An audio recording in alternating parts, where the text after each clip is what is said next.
Good morning, good afternoon, and good evening, everyone.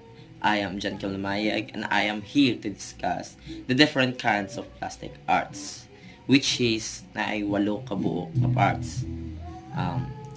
Some of you maybe already know nga nakoy katungan ni, which is tag-upat-upat mi, and akong katunga is si Miss Janelle Socias.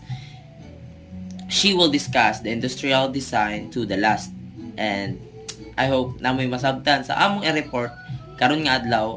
So kay dagdag knowledge na sa ninyo. Okay. Let us start on city planning. So what is city planning? Designing and shaping cities to create vibrant and livable communities. So every work naman, 'di ba, including business, everything kailangan man nag-planning, 'di ba, before kanimo ibuhat.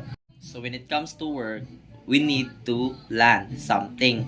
Kung unsaon na to siya o pagbuhat, unsaon na to siya pag drawing baron, for example, o unsaon na to siya pag create nga tanaw ng safety food para sa mga residents nga nagpuyo diha nga city. And also kanang sanang road niya, tarong ba siya nga pagka-construct ang mga buildings, everything nga naa sa city. Need nimo siya nga planuhan. I think need siya pila ka months before nimo siya mahuman og plano, because kay kuan man siya niya ng crucial man siya nga part sa work. Ang planning mo na pinaka main kuan sa work, ang pagplan nimo saan mo pagbuhat sa tanan para safety and livable ang kuan kanang community diya nga lugar. So next is architectures, refers to the design of a building. So you all know naman, di ba, if mag-create ta og building kay we need engineer, architect, and workers, di ba? So ang trabaho sa architect kay i-design niya ang building, kung unsay structure sa building and how to achieve comfort, safety, and functionality.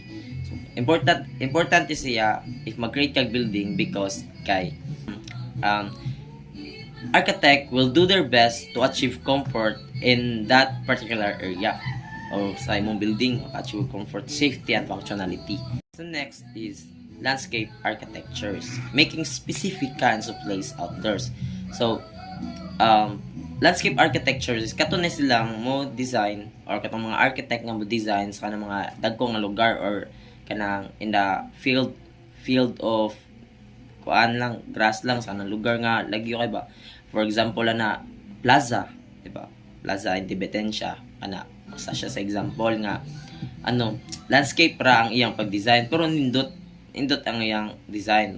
Ang mga architects sa landscape architectures, they will make any kinds of designs para ma-attract ang foreigners and guests diya nga lugar sa kanang ilang gibuhatan sa kanang town square baron or playground na para malingaw or kanang ma-enjoy nila ang kanang lugar. Pwede po siya sa kanang mag-design ng town square, for example dito sa Puente, playground, and even a whole city. Mao na siya ang landscape architecture. Next is crafts. Traditionally, a hobby or an occupation that requires skilled workers. It is a job or an activity that required skills and experience, or something that produce skills and experience. Mo na siya ang crafts. We all know what crafts, di ba? Kanang mag-create of objects baron, for example kanang sa furniture lang. Crafts mo na siya kanang mag-create kag vase, di ba? You know vase.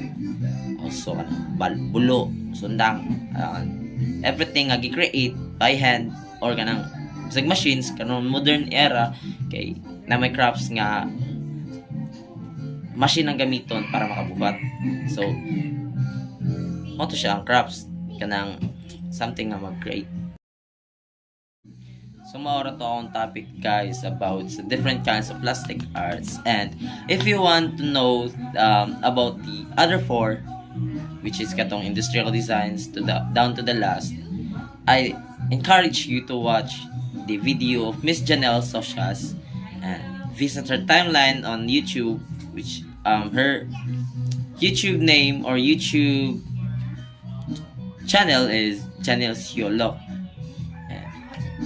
So I hope na minasabtan i-visit iyang channel. Go on.